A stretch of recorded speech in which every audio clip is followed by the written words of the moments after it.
안녕하세요. 네, 오늘은 3장 부동산의 특성을 보겠는데요. 자, 여기에 1, 2, 3절로 나와 있는데 시험에는 뭐밖에 안 나오냐면 토지의 특성밖에 안 나옵니다. 건물의 특성은 안 나와요. 그래서 토지의 특성도 인문적 특성과 자연적 특성이 있는데 자연적 특성이 중요해요. 인문적 특성에서는 용도의 다양성, 그거만 나옵니다. 자, 그래서 오늘의 포인트는 뭐냐면 우리가 토지의 특성의 요 5개 하고 인문적 특성의 용도의 다양성, 요거에 대해서 배우는데 내용이 좀 보기에는 많아 보여요. 하지만 그렇게 많지 않습니다.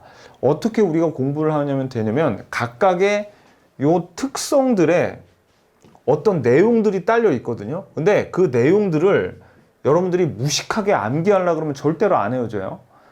어떻게 이해를 하셔야 되냐면 암기하지 말고 그 문장이 나온 이유만 이해하면 저절로 다 그냥 외워집니다.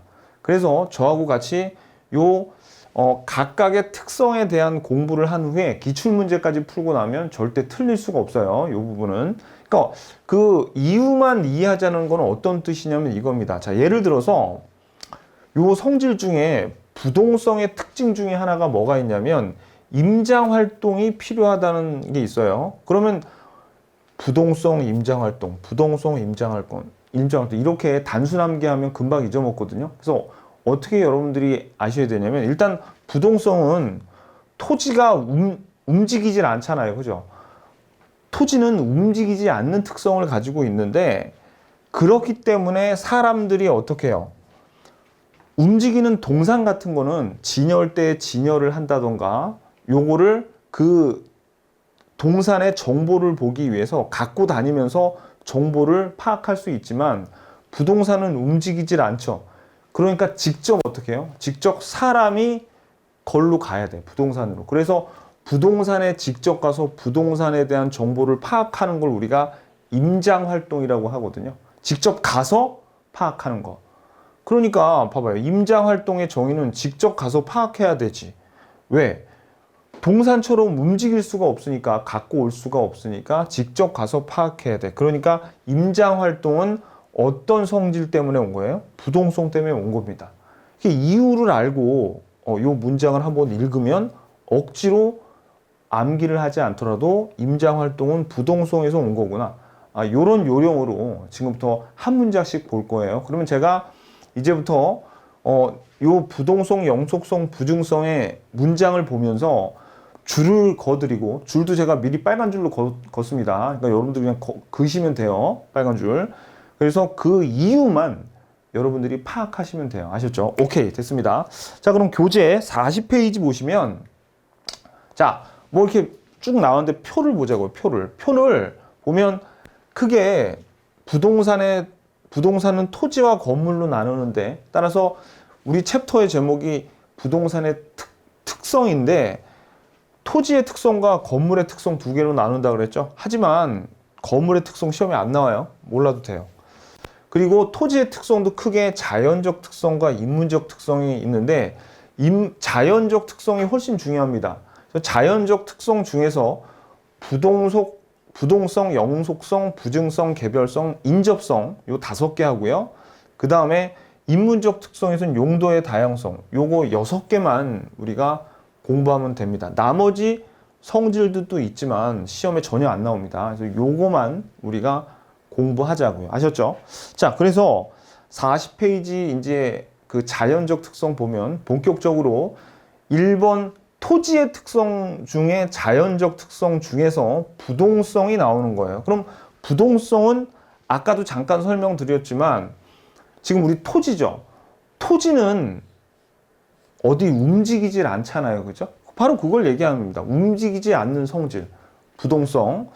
그래서 위치가 고정되어 있고 이동하지 못해요. 비이동성이라고도 부릅니다. 자, 근데 여기서 이제 하나 조심하셔야 될 게 이게 어떻게 보면 좀 말장난인데 토지는 물리적으로 이동이 불가능하죠. 그죠? 토지는 이동을 할 수가 없어요. 그런데 그래서 토지의 물리적 위치는 이동시킬 수 없어요. 그러면 우리가 절대적인 위치가 뭡니까? 절대적인 위치가 위도 30, 경도 45, 뭐 이런 식으로 위도와 경도를 측정하는 거 있죠? 요런 절대적 위치는 이정시킬 수 없지만, 하지만 여기 밑줄 그세요. 제가 그지 말라 그러더라고. 여기 빨간 줄로 미리 거놨으니까. 인접성 동그라미. 인접성으로 인해서 물리적 또는 절대적 위치가 아니라 상대적 위치는 변할 수 있다. 그럼 이 상대적 위치는 뭐냐? 여기다 옆에다가 요 밑에다가 상대적 위치 밑에다가 뭐뭐 옆에 이렇게 적어요. 뭐 옆에. 자, 이건 무슨 뜻이냐면 이거예요. 자, 여기 어떤 토지가 있어요. 여기 지금 A 토지가 있는데 이 토지가 원래 옆에 뭐가 있었냐면 백화점이 서 있었습니다. 백화점. 그럼 우리가 이 A 토지를 뭐라고 부를 수 있냐면 백화점의 서쪽에 있는 토지라고 부르면 상대적인 위치를 얘기하는 거예요. 어디 옆에 있다고. 근데 만약에 백화점이 요게 허물어지고 요 자리에 공원이 들어섰어요. 그러면 이제는 백화점 옆에 토지가 아니라 공원 옆에 토지죠. 공원의 서쪽에 있는 토지죠. 그러니까 상대적 위치는 주변의 환경의 변화에 대해서 변할 수 있다는 얘기입니다. 무슨 얘기인지 아시겠죠? 경제적인 위치도 변해요. 가령 이 토지 근처에 여기 원래 주택가가 이렇게 많이 있었다면 요 토지의 상권은 괜찮았겠죠. 경제적 위치가 상당히 경제적으로 좋았지만 여기에 어떤 일이 벌어져서 공단이 들어섰다고 치면 이제 여기는 상권이 뭐 그렇게 좋아지지 않아지던가, 이런 경제적인 변화도 상대적 위치라고 하고요. 또 하나는 뭐가 있냐면 행정적인 위치는 바꿀 수 있어요. 자, 이 행정적인 위치는 행정구역이 변하는 거죠. 제가 지금 어디 살고 있냐면 양천구 목동에 살고 있거든요. 서울의 양천구 목동에. 근데 원래 이 양천구가 아니었습니다. 원래 이 양천구가 30년 전인가? 그때 40년 전인가? 강서구였어요. 강서구. 행정구 강서구에서 양천구로 변했잖아요. 그러니까 이런 것들은 변할 수 있어요. 하지만 절대적인 건 변하지 않아요. 그래서 일단 여러분들 요거 인접성으로 인해서 상대적 위치가 변할 수 있구나 라는 겁니다. 어디 옆에 어떤 환경이 변하면 상대적 위치는 변하더라. 요 정도 아시면 돼요. 자, 그 다음에 요거 쌍괄호 2번은 이제 이 부동성에 의한 파생 특성은 뭐냐면, 여러분들 이거는 줄은 거놨지만 민법 시간에 우리 배웠죠. 어떻게, 그죠? 동사는 뭐를 가지고 공시를 합니까? 점유. 동사는 갖고 다닐 수 있으니까 어떤 사람 손에 쥐어지면은 그게 내 거야 라고 공시할 수 있는데, 부동사는 움직이질 못해서 갖고 다니질 못하죠. 그러니까 어떻게 해야 돼요? 그렇죠. 등기로서 공시하는 거죠. 민법 시간에 배운 거니까 그냥 참고로 이건 알아두시고, 그 다음에 요게 중요하죠. 부동산 시장은 어떻게 부동산 활동과 현상을 지역화시키고 국지화시킨다는 거예요. 왜냐하면 일반 재화와 달리 부동산은 지역 간 이동이 불가능하니까 지역마다 부동산 이용의 특성이 다르게 나타나고, 부동산 가격은 지역별로 형성되고, 부동산 시장을 지역화, 국지화. 결론은 여러분들이 이 지역화와 국지화라는 게 어느 지역에 국한되어 있다는 얘기거든요. 그럼 이게 왜 부동성에서 오는 얘기냐면 이겁니다. 자, 여러분 보세요. 일반적으로 동산 같은 경우에 여러분들 노량진 수산시장 아시죠? 노량진 수산시장에는 생선은 운반을 할 수가 있잖아요. 운반을 할 수가 있으니까 생선을 잘 팔려면 노량진 수산시장에 여기에서 팔아야 돼. 그래가지고 어떻게 해요? 생선들을 우르르르 이동을 시켜가지고 수산시장에서 팔죠.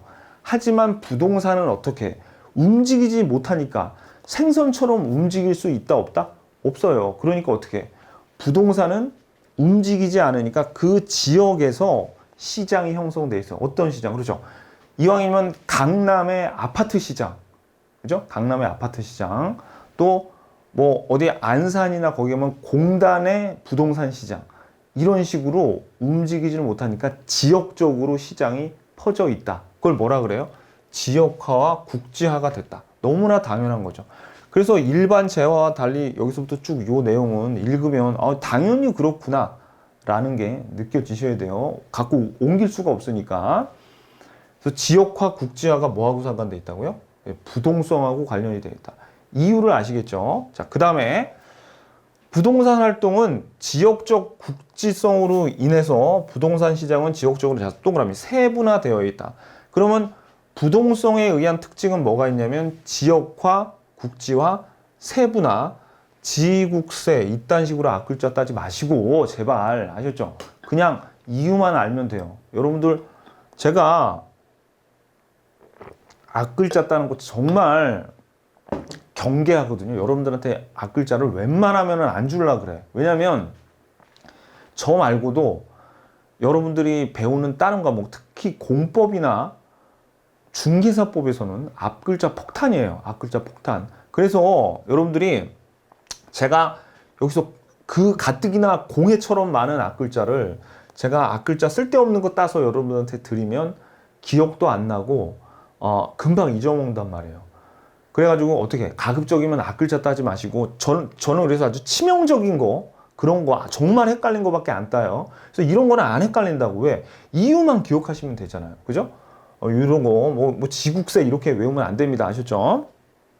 자, 그래서 그러니까 저한테 제가 세 과목을 강의하고 있잖아요. 제 광고나 좀 해볼까? 자, 제가 세 과목을 강의하고 있어요. 뭐 하냐면 민법, 학개론, 그 다음에 공시법 세 과목을 하고 있는데 원래 여러분들 다른 데 가서 배우잖아요. 그러면 제가 뭐 다른 그 선생님들 욕하는 건 아닌데 그 민법, 학개론, 공시법 그 세 과목에서도 앞글자가 엄청 튀어나와.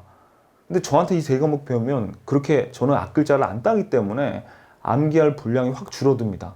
그거 아끼셔가지고 나머지 과목에 투자하시라고. 저하고는 어떻게 이유를 알면은 저절로 암기되게끔 제가 설명을 드립니다. 자, 이제 헛소리 그만하고 자, 오케이 됐어요. 자, 그래서 3번에 자, 이건 무슨 얘기냐면 지역적으로 세분화되는 것도 이 부동산하고 관련이 있어요. 예를 들어서 자, 여기 아까 나온 대로 지역화가 된다 그랬죠. 지역화가 됐어. 그러면 시장에 어떤 시장이 형성이 되냐면 서울에, 그죠? 예를 들어서 서울에 양천구의 부동산 시장이다. 이렇게 한번 보죠.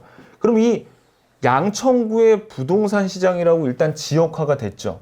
이 지역화가 됐지만 이 양천구의 부동산 시장을 보면 또 여기는 어떻게 되면 양천구 내에서도 그렇지 상업지역이 몰려있는 상업 부동산 시장이 있고 주거지만 주로 모여있는 주거용 아파트 시장 이런 식으로 어떻게 해요? 세분화 된다는 얘기예요.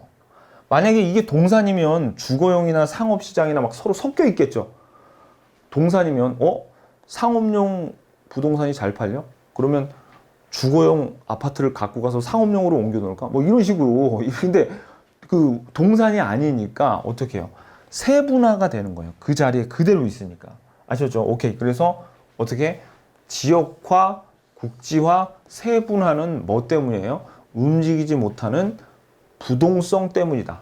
꼭 기억하셔야 돼요. 오케이. 됐습니다. 자, 그 다음에 요거 외부 효과. 외부 효과도 요거 동그라미 치세요. 자, 부동성 때문에 주변 환경에 영향을 많이 받게 돼요. 외부 효과를 피할 수 없는데 여기는 부동성 하나만 미치는 게 아니라 인접성까지 영향을 미칩니다. 인접성. 자, 이건 무슨 뜻이냐면 자, 이 외부 효과 나중에 뒤에서 배울 건데 미리 좀 설명을 좀 드릴게요.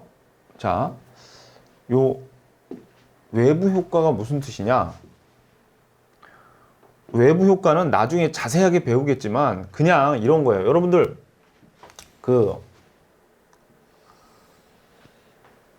여기 어떤 부동산이 있는데 봐봐요, 여러분들. 여기 부동산이 있는데 여기 근처에 굉장히 시끄러운 무슨 야구장 같은 거 있어요. 야구장. 그럼 야구장 막 응원 소리 되게 시끄럽죠. 그럼 이 소음 때문에 소음 때문에 얘는 자기가 건물을 지었는데 외부로부터 어떤 영향을 받잖아요. 그거를 외부 효과라 그래요.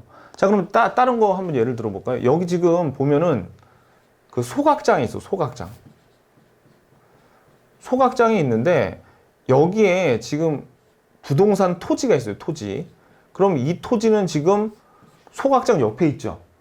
그러니까 이 소각장에서 만약에 이렇게 이 쓰레기를 소각해가지고 매연이 나면은 동산 같은 자동차 같으면 어떻게 하겠어요?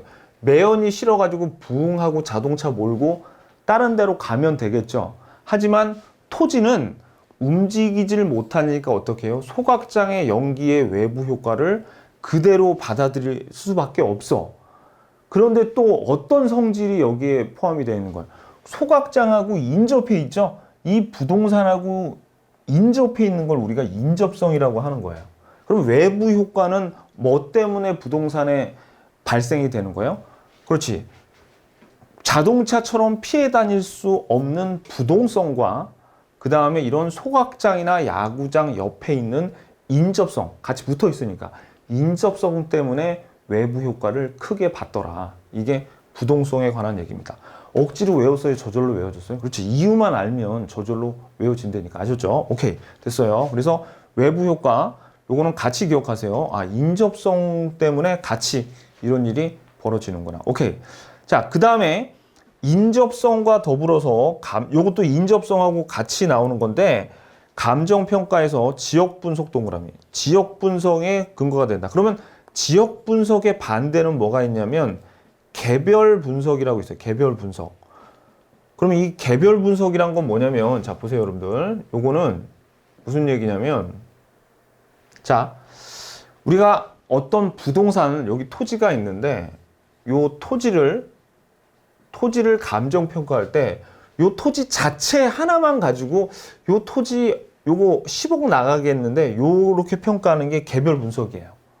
근데 지역 분석은 뭐냐면, 방금 봤듯이 어떤 토지가 있는데 여기 옆에 예를 들어서 소각장 있으면 원래 10억 하던 토지인데 아무래도 더 싸지겠죠. 한 7억 정도로 요 소각장 때문에 가격이 떨어질 거란 말이에요. 근데 여기 소각장 대신 공원이 있다 그러면 원래 요 토지만 보면 10억인데 12억 정도 더 비싸게 받을 수도 있어요. 자, 그러면 토지를 감정평가할 때 토지만 봐야 돼? 아니면 주변의 주변 지역도 봐야 돼. 주변 지역이랑 같이 분석해야 되죠. 그걸 뭐라 그러냐면 지역 분석이라 그래요. 그럼 이 주변이 토지하고 붙어 있어요, 떨어져 있어요? 인접해 있잖아. 그러니까 인접성과, 그러니까 토지는 또 요 움직일 수 없으니까 요 주변의 영향을 그대로 받는다 그랬죠. 그러니까 인접성과 부동성 때문에 어떻게 해요? 그렇지. 지역 분석의 근거가 되는 거예요. 그러면 나중에 나오겠지만 개별 분석은 요거는 어떤 성격 때문에 개별 분석해? 이따가 토지가 개별성이 나오거든요. 개별성. 그러면 개별 분석은 개별성 때문에 분석해야 되고 지역 분석은 뭐 때문에? 인접성과 부동성 때문에 봐야 된다는 겁니다. 그럼 시험에 어떻게 나오겠어요? 부동성 때문에 개별 분석의 근거가 된다 그러면 틀리는 거지. 그죠? 요런 문제를 조심하란 말이에요. 오케이, 됐습니다. 자, 그래서 여러분들이 요거 방금 전에 우리가 지금 더 있는데 일단 요 장에 나오는 거 한번 좀 정리 좀 해볼까요? 일단 뭐 공식 이것보다도 지역화, 국지화, 세분화 시킨다. 그죠? 인접성과 더불어서 외부 효과, 그 다음에 어떤 거? 그렇죠. 개별 분석이 아니라 지역 분석에 근거된다. 부동성의 성질. 자, 계속 나옵니다. 또 나와요. 자, 그 다음에, 자, 동그라미 6번. 몇 페이지냐면 41페이지 하고 있습니다. 자, 그 다음에,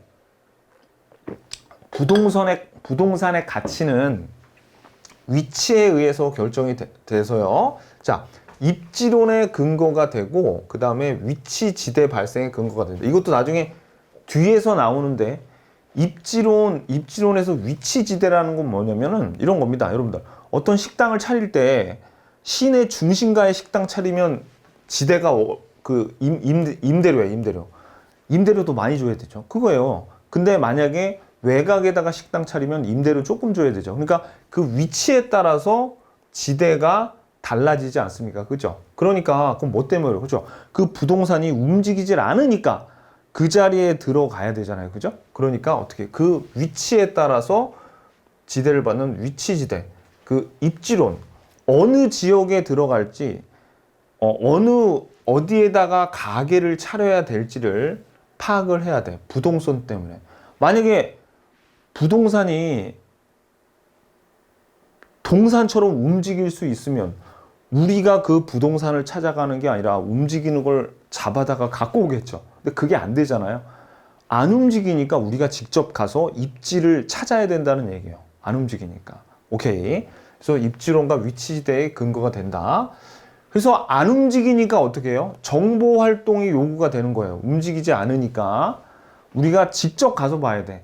직접 가서. 그리고 아까 말씀드렸듯이 임장 활동. 그 현장에 가서 정보 활동하는 것이 요구가 되는 거죠. 그리고 요것도 시험에 잘 나옵니다.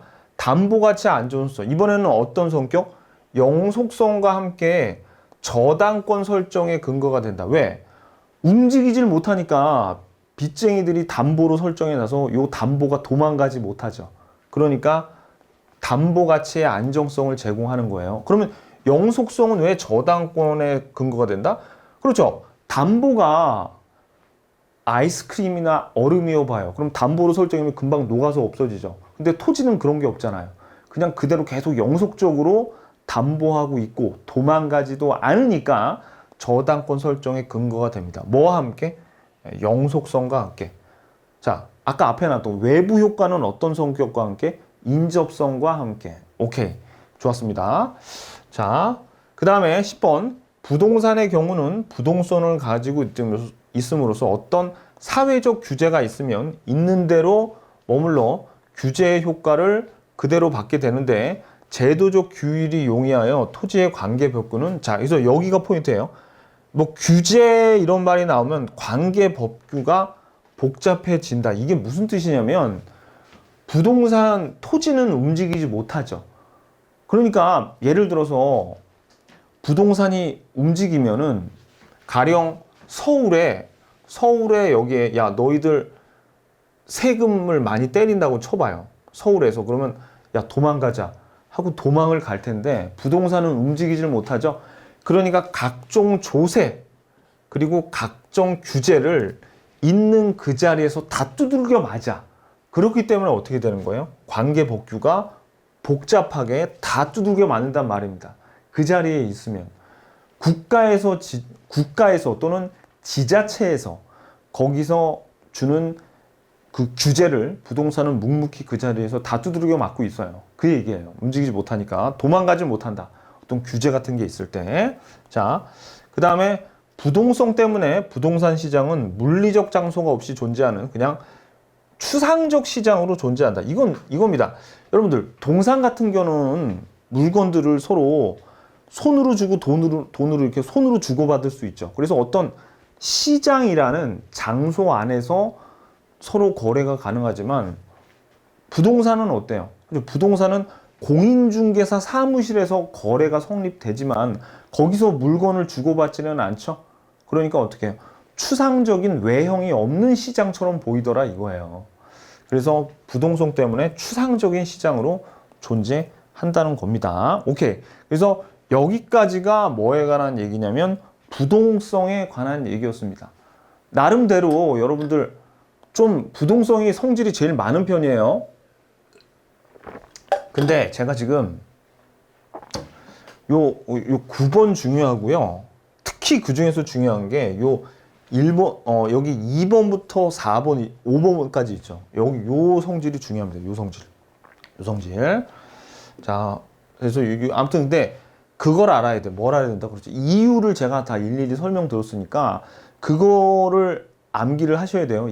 이해를 하고 나서 문장을 읽으면 저절로 이해가 갑니다. 이해가 가야 돼. 그래야지 외워져요. 오케이. 여기까지가 부동성에 관한 얘기. 자, 그 다음에 몇 페이지냐면 41페이지에 영속성이 나옵니다. 하단부에 영속성. 영속성은 뭐냐면 토지는 여러분들 소모가 안 되고 달아 없어지지가 않아요. 마모가 안 돼. 그러니까 토지는 영원하죠. 그 의미입니다. 그래서 토지는 물리적으로 소멸되거나 마멸되지 않으므로 감가가 되지 않아요. 즉 기계 같은 거는 감가가 돼가지고 낡아서 없어지지만 토지는 그렇지 않다는 거죠. 영속성은 토지의 물리적 감가는 발생하지 않지만 주변의 상황이 변하면 인접성에 의해서 경제적 감가는 발생할 수 있다. 자, 이 내용은 나중에 감정평가에서 나오는 내용인데 미리 제가 이 내용을 설명할게요. 일단 여러분들이 요거는 물리적 감가에 가로 치시고요. 그 다음에 인접성에 동그라미 치시고 경제적 감가 괄호 치세요. 자, 이 물리적 감가는 아까 말씀드린 대로 토지는 물리적으로 감가가 안 된다는 얘기예요. 물리적으로 닳아 없어지지 않아. 하지만 인접성에 의해서 경제적 감가라는 얘기는 무슨 뜻이냐면 이거예요. 원래 이 토지가 여기 옆에 백화점이 있었어요. 아니, 백화점 말고 이게 공원이 있었어. 공원이 있었을 때 이 토지가 10억이었습니다. 10억. 근데 공원을 허물고 나서 여기에 공장을 만들었대. 그러면 이 토지가 매연 때문에 얼마로 떨어지냐면 한 6억으로 떨어졌어요. 그러면 어떻게 되는 거예요? 물리적으로 이 토지는 다랑 없어지진 않았지만 경제적으로 가격이 떨어졌죠. 왜? 인접해 있는 환경이 바뀌었기 때문에. 이거를 얘기하는 겁니다. 경제적 감가는 주변 환경의 변화이기 때문에 그 토지의 가격이 떨어진 것, 요걸 우리가 경제적 감가라고 하는데, 그러니까 물리적인 감가는 영속성 때문에 발생하지 않아요. 하지만 인접성 때문에 뭐는 발생한다? 경제적 감가는 발생한다. 요걸 알아두셔야지. 아셨죠? 오케이. 좋았습니다. 요거. 자, 그 다음에 파생 특성을 한번 볼게요. 파생 특성. 자, 파생 특성은 임대차 시장을 발달하게 해서요. 자, 그러니까 영속성 때문에 임대차 시장이 발달하는데 요거 밑줄 그어져 있죠. 소유 이익과 사용 이익이 분리가 될 수가 있고 임대차 시장의 발달 근거가 된다. 선생님, 영속성하고 이거하고 무슨 상관이죠? 상관이 있습니다. 왜냐면 자, 보세요, 여러분들. 만약에 금방 닳아 없어지는 거 있죠. 금방 닳아 없어지는 거. 어떤 거? 뭐 예를 들어서 빵 같은 거, 여러분들 빵 같은 거 남한테 빌려줄 수 있어요? 아니지. 빵 같은 거는 나 먹기에도 바빠요. 금방 닳아서 없어지고 소모가 되는 거는 내가 쓰기에도 바쁘단 말이야. 하지만 토지 같은 경우에는 영원히 닳아서 없어지는 게 아니죠. 그러니까 남들이 한 몇 년 쓰더라도 걔한테 나는 임대료 받고 그냥 나중에라도 내가 필요하면 또 쓸 수가 있어요. 그 이유는 토지는 오랫동안 계속 영속적으로 있기 때문에 남한테 빌려줄 여유가 있다는 얘기죠. 그러니까 보세요. 임대차 시장에 발달할 수밖에 없는 게 이것은 영속적이야. 그렇기 때문에 한 몇 년 정도 남한테 빌려줄 수 있으니까 그러면 남한테는 사용할 수 이익을 주는 거고 나는 이거를 소유하고 있으니까 거기서 임대료 받겠죠. 그래서 소유 이익과 사용 이익을 분리시킬 수가 있어요. 자, 이거하고 비슷한 게 자동차 같은 것도 마찬가지예요. 자동차도 영속적이진 않지만 한 10년 정도 되죠. 그러면 남한테 렌트해 줄 수도 있다는 얘기예요. 어떤 것들이 그렇죠. 어느 정도 내구성이 있어가지고 그 생존 기간이 긴 어떤 물건이나 특히 부동산은 남한테 빌려줄 수 있어. 그 이유는 얘네들의 그 생명력, 그러니까 영속적이기 때문이에요. 그 상품의 쓰임새가 영속적이기 때문에. 자, 길고 영속적이. 그래서 소유이익과 사용이익이 분리되니까 임대차 시장이 영속성에 의해서 발달하게 된 거죠. 오케이, 됐습니다. 자, 그리고 영속적이기 때문에 장기 투자를 가능하게 하고 안전한 투자 대상이 되며 자본이득과 소득이득을 발생시키다. 자, 요거는 보세요, 여러분들. 자본이득은 뭐냐면 이거예요. 어떤 토지를 10억 주고 샀어요. 근데 그 다음에 11억으로 올랐대. 그러면 이 자본이득은 위에다 써줘요. 시세차익 1억이죠. 자본이득은 시세차익을 얘기하는 거야.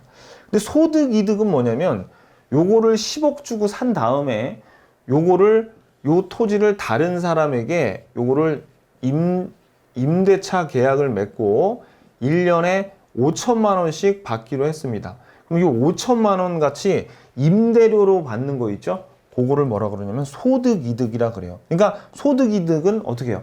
정기적으로 다달이 받는 이득이고 일종의 자본이득은 시세 차익이에요.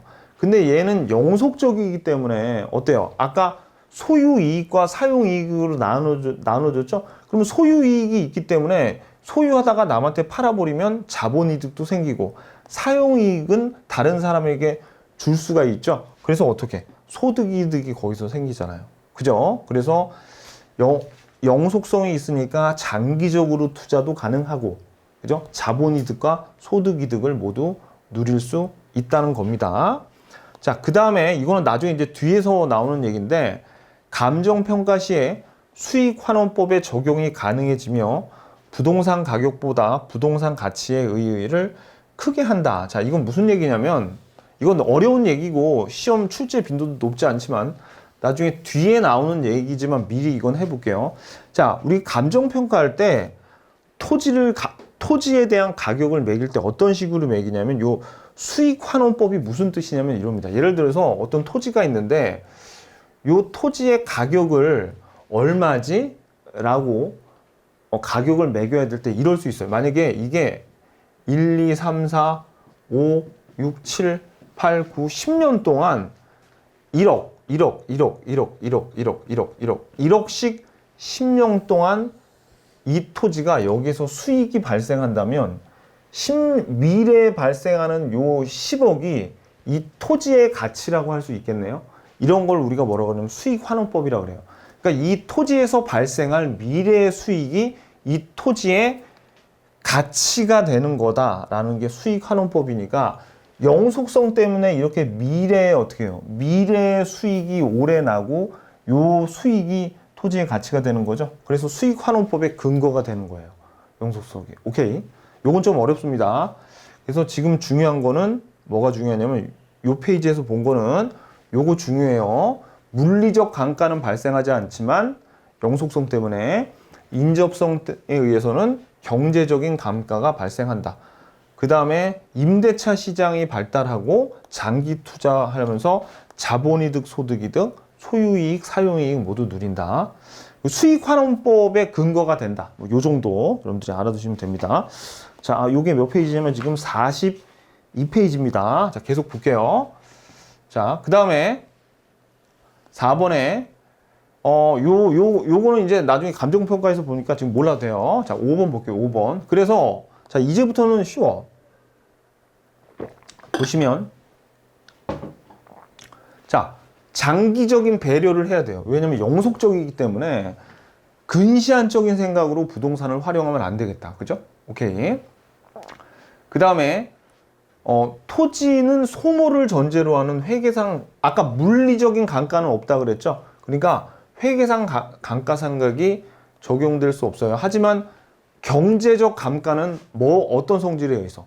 인접성에 의해서 발달한다고 그랬잖아요. 그죠? 아까 봤던 내용.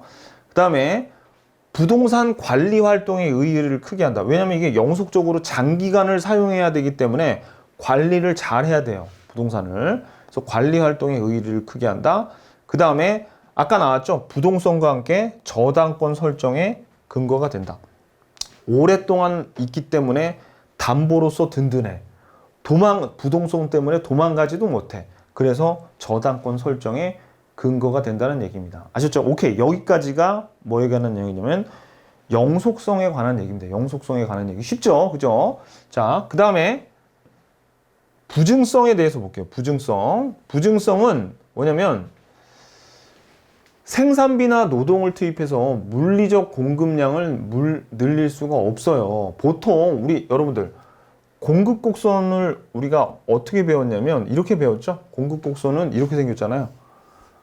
우상향하잖아요. 이 얘기는 무슨 얘기냐면 어떤 상품의 가격이 이렇게 오르잖아요. 가격이 올라가지고 공급자가 요 물건을 오른 가격 때문에 노동력이나 다른 노동력이나 자본을 여기에 투입하면은 어떻게 된다는 거예요? 그렇죠. 여기에 있는 생산량도 점점 늘어난다는 얘기예요. 가격이 증가하면. 여기에다 어떤 생산 요소를 투입하면. 그런데 토지의 공급 곡선은 어떻게 생기냐? 물리적인 공급 곡선은 이렇게 생겼어.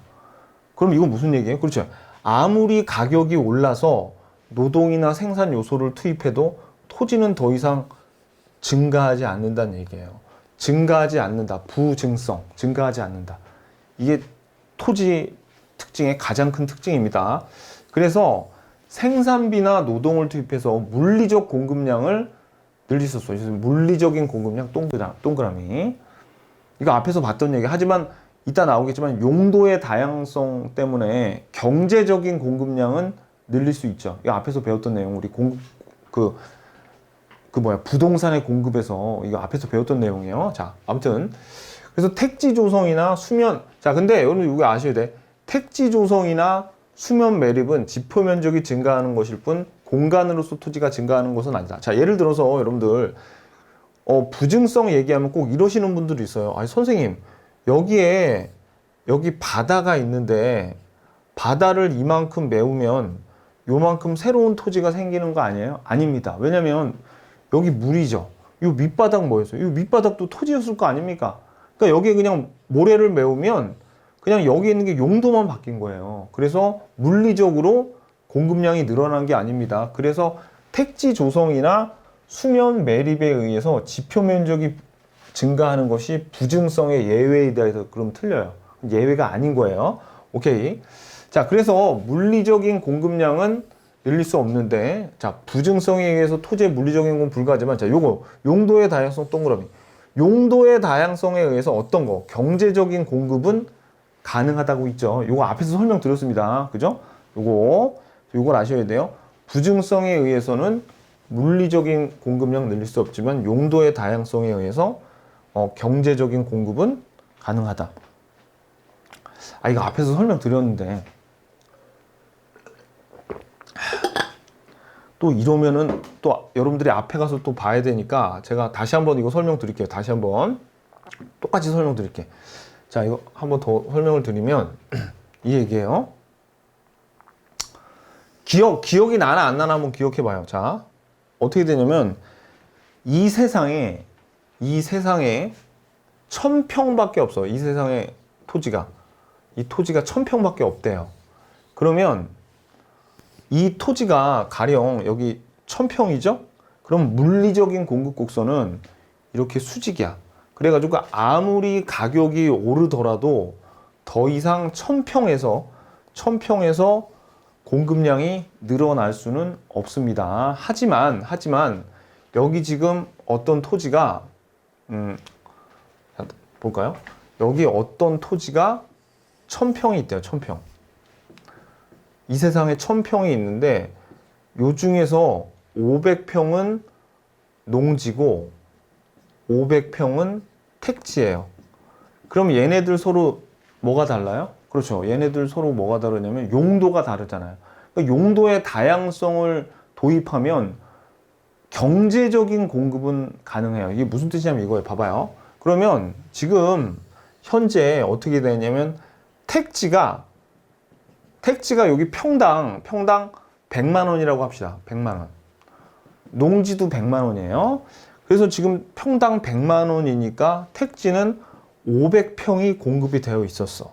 자, 그런데 택지의 가격이 2배로 뛰었네요. 200만이 됐어. 그랬더니 이 농지를 가지고 있는 사람들이 용도의 다양성에 의해서 100평을 용도를 바꿔요. 뭘로? 택지로 바꿔서 요걸 팔아먹었어.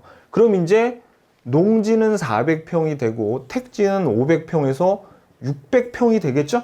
그럼 어떻게 돼? 그렇죠.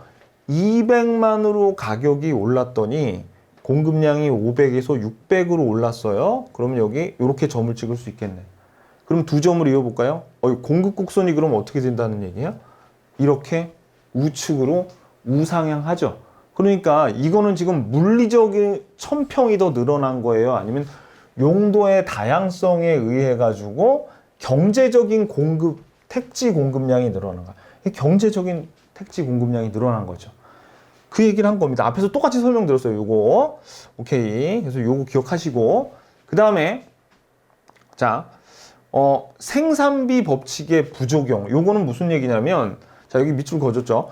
토지에는 생산비도 없고 생산할 수도 없어서 생산비 법칙이 적용되지 않는다. 자, 생산비가 뭐냐면 공급 곡선이 일반적인 재화는 이렇게 생겼잖아요. 그래서 어떤 비용을 투입하면 더 늘어나야 돼. 일반적인 재화라면. 그게 생산비의 법칙이에요. 어떤 비용을 더 투입하면 생산량이 더 늘어나는 게 생산비의 법칙인데, 우리 부동산은 아무리 생산비를 투입해도 토지는 물리적으로 공급량이 늘어나지 않죠. 그게 부증성입니다. 그래서 생산비의 법칙을 적용하지 않는다. 이렇게 얘기하는 거예요. 자, 그래서 동그라미 2번에 토지의 물리적 공급은 완전 비탄력적이에요. 그러면 공급 곡선이 이렇게 수직이란 얘기죠. 물리적인 공급은 완전 비탄력적이므로 토지의 물리적 공급 곡선은 완전 수직. 이건 앞에서 다 배웠지만 여러분들 여기 물리적 동그라미, 완전 비탄력적의 비동그라미, 완전 수직. 요거 하지만 그래서 균형가격 형성이 열리면 단 용도의 다양성을 고려하면 물리적 공급 곡선은 우상향한다. 이거 앞에서 다 배웠던 내용이죠. 방금 전에 우리 공급 곡선 우상향하는 거 그려봤죠. 그 내용입니다. 오케이. 자, 그 다음에 지금 몇 페이지냐면은 42페이지예요. 자, 보시면 3번에 그리고 토지가 물리적으로 절대량이 부족하죠. 그러니까 희소성이 뭐예요? 희귀하다고. 희귀하다는 희소성이 되게 귀하다는 얘기예요. 토지가 함부로 그러니까 증가가 안 되죠. 그러니까 한정적인 토지이기 때문에 더 희귀해. 그래서 더 귀하게 우리가 써야 된다고요. 그래서 희소성이 커지니까 어떻게 가격이 올라가요. 희소하니까 지가가 상승하고 그 다음에 지가고 형상. 너무 지가가 올라가는 형상이 생겨요. 그럼 당연히 이건 뭐 때문에 그렇죠. 토지를 마음대로 만들 수 있으면 이런 일이 벌어지지 않는데 토지를 만들 수가 없고 딱 한정적이니까 증가시키지 않는 부증성 때문에 희속성이 생기고 지가 상승을 유도해서 결국은 지가가 아주 높아지는 그런 현상이 발생한다. 그리고 토지가 증가하지 못하죠. 만약에 토지를 만들 수 있으면 누가 남의 땅 빌리겠습니까? 자기가 토지 만들어서 쓰면 되죠. 하지만 토지를 만들 수 없으니까 남의 땅을 빌려 써서 지대가 발생하는 거예요. 그리고 공급의 능력의 한계, 즉 토지를 증가시킬 수 없을 때문에 공급자보다는 수요자가 그 땅을 차지하려고 더 좋은 땅을 자기가 쓰려고 수요 경쟁이 생겨 독점 소유욕이 발생하는 겁니다. 그러니까 이것도 일종의 사실은 이것저것 말을 붙였지만 희소성 때문에 이런 일이 생기는 거예요. 그리고 토지 이동을 집약화를 초래해야 돼요. 왜냐하면 토지가 희소해서 귀하죠. 그러니까 가급적이면 토지를 듬성듬성 이용하는 게 아니라 빽빽하게 타이트하게 사용을 하는 게 집약화라는 겁니다. 그래서 이 토지가 이렇게 희귀하고 귀하니까 사회성과 공공성이 강조돼서 토지 공개념 제도의 근거가 되기도 한다는 겁니다. 이게 뭐에 관련된 거예요? 그렇죠? 부증성에 관련된 얘기예요. 자, 그 다음에 43페이지에 개별성 나오는데요. 자, 개별성은 그냥 이렇게 생각하시면 돼요. 토지가 두 개가 똑같을 수가 없죠. 다르다. 모든 토지는 서로 다른 개별적인 그런 다른 성질을 갖고 있다. 이렇게 기억하시면 됩니다. 그래서 물리적인 특성이 다 달라요. 물리적인 특성이 달라서 그래서 물리적인 대체는 불가능하죠. 그러니까 이 토지하고 바꿀 수가 없잖아요. 그죠? 하지만 경제적인 대체는 뭐에 의해서 가능하다? 인접성에 의해서 가능합니다. 자, 아까 물리적인 공급은 불가능했죠. 뭐 때문에? 부증성 때문에 불가능했는데 경제적인 공급은 용도의 다양성 때문에 가능했던 거 기억나시죠? 이번에는 이거 경제적인 대체는 무슨 얘기냐면 그냥 어떤 용도로 쓰이는 토지를 비슷한 용도로 쓰는 토지를 발견한 게 경제적인 대체예요. 무슨 얘기냐면 이겁니다. 예를 들어서 어떤 사람이 이 토지 위에 집을 짓고 살았어요. 왜 여기다 살았냐면 자기 직장이 여기에서 한 15분 거리야. 그래가지고 여기에서 행복하게 살고 있었는데 여기에 무슨 재개발 지역이 생겨가지고 여기서 이사 가게 생겼어요. 그러면 여기하고 인접해 있는 다른 15분 거리에 토지를 사서 집을 그대로 보상금을 여기다 지으면 똑같은 용도로 사용할 수 있죠. 경제적인 대체는 이런 것은 인접성에 의해서 가능하다는 겁니다. 알아두시고요. 그 다음에 부동산 가격이 다 다르죠. 그러니까 가령 여기에 있는 토지 100평이 평당 100만 원일 때 다른 토지가 똑같은 크기가 있는데 똑같이 100만 원이 안 되더라 이거죠. 그 토지의 위치 그리고 그 토지의 어떤 그 토양의 성질 이런 것들이 다 다르기 때문에 그러니까 면적이 같더라도 가격이 똑같지가 않아요. 일물일가의 법칙은 뭐냐면 하나의 물건이 똑같은 가격을 갖고 있다는 그런 법칙이에요. 이게 성립하지 않는다고요. 왜냐면 개별적으로 다 다르니까.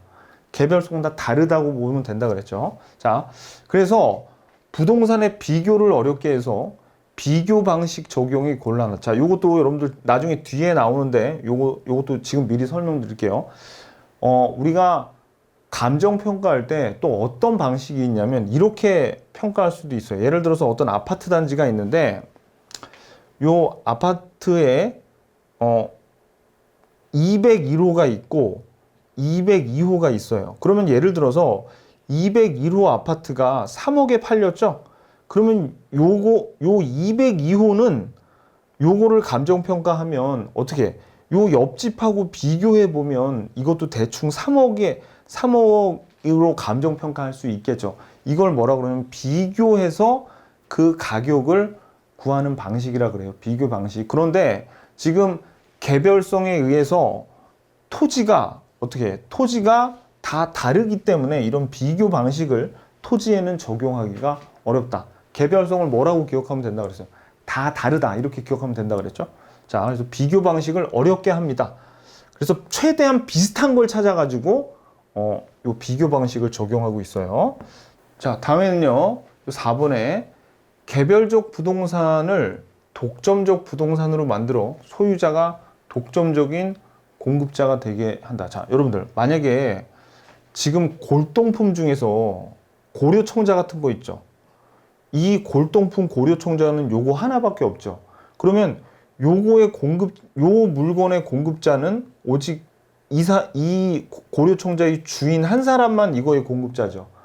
이게 하나밖에 없으니까 독점적인 공급자가 되는 거잖아요. 근데 토지는 개별성이 있으니까 모든 토지는 다 달라. 그러니까 각 토지의 소유자가 다 뭐가 되는 거예요? 독점적인 소유자가 되는 겁니다. 그죠? 오케이. 그 다음에 모든 것이 다 다르기 때문에 감정평가를 일일이 모든 토지에 가서 해야 된다는 얘기고요.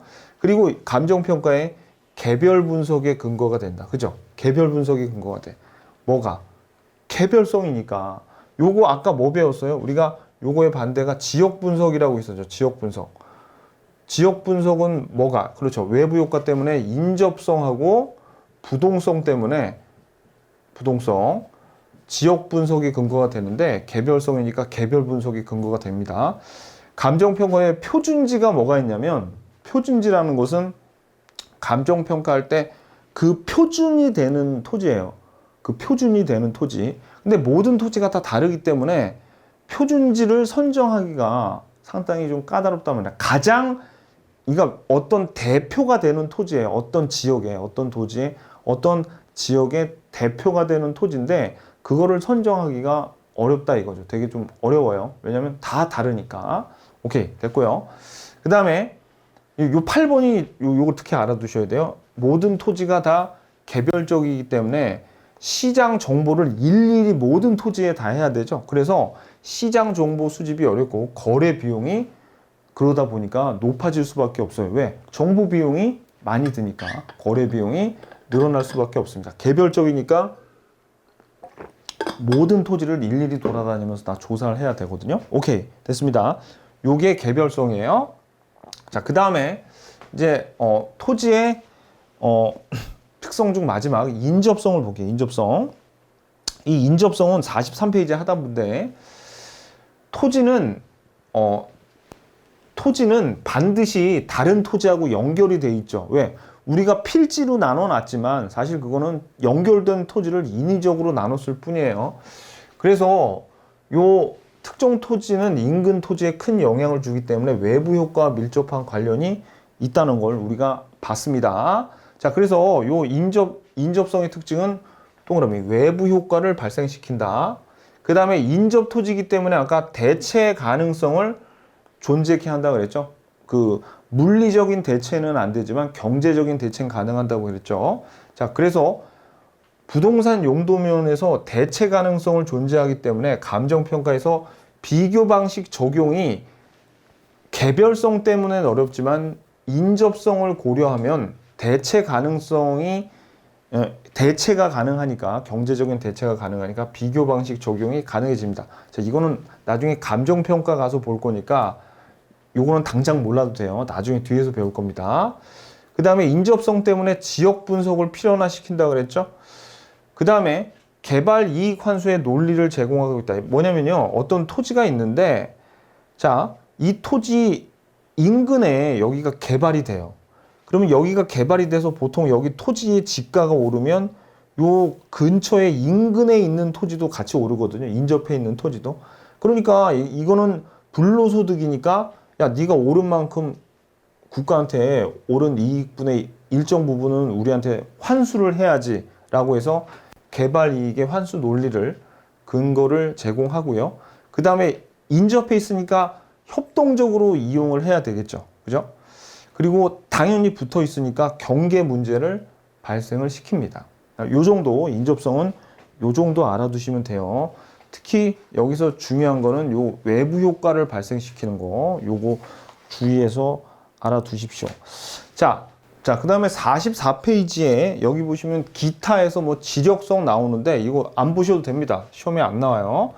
넘어가시고 인문적 특성도 우리는 뭐만 보면 되냐면 용도의 다양성만 보면 됩니다. 자, 우리 토지가 택지로도 쓸 수 있고 공장 용지로 쓸 수도 있고 뭐 농지로도 쓸 수 있고 아무거나 쓸 수 있는 걸 우리가 용도의 다양성이라 그래요. 그래서 요거는 적지론이 뭐냐면 이 토지를 어떤 용도로 사용해야지 좋은 거지, 이걸 우리가 적지론이라 그래요. 그리고 최유효 이용은 이 토지에 가장 적합한 이용을 하는 걸 최유효 이용이라고 합니다. 이거 나중에 나와요. 그러니까 용도가 다양하니까 어떻게 제일 유용한 걸로 쓸까라는 판단 근거가 되는 게 용도의 다양성이겠죠. 너무나 당연한 거고요. 그 다음에 이거 아까 나왔지만 용도의 다양성 때문에 공급곡선이 우상향, 토지의 공급곡선을 경제적 공급곡선이죠. 이걸 우상향하게 만들죠. 그죠? 그리고 용도의 다양성 때문에 이게 요 토지가 농지로 쓸 때는 평당 100만 원이었는데 택지로 쓰니까 300만 원으로 택지로 쓸 때는 쓰일 수 있죠. 그러니까 이런 용도가 다양하기 때문에 가치가 한 가지가 아니라 가격이 여러 개라는 가격 다원설의 논리적 근거를 제공하기도 한다라는 겁니다. 자, 그 다음에 볼게요. 자, 그래서 여기 파생 특성 여기까지 봤고요.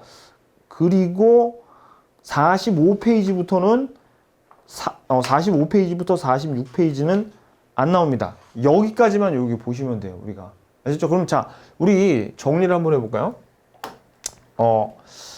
우리 부동산 특성, 그 자연적 특성과 인문적 특성이 있는데 토지의 특성입니다.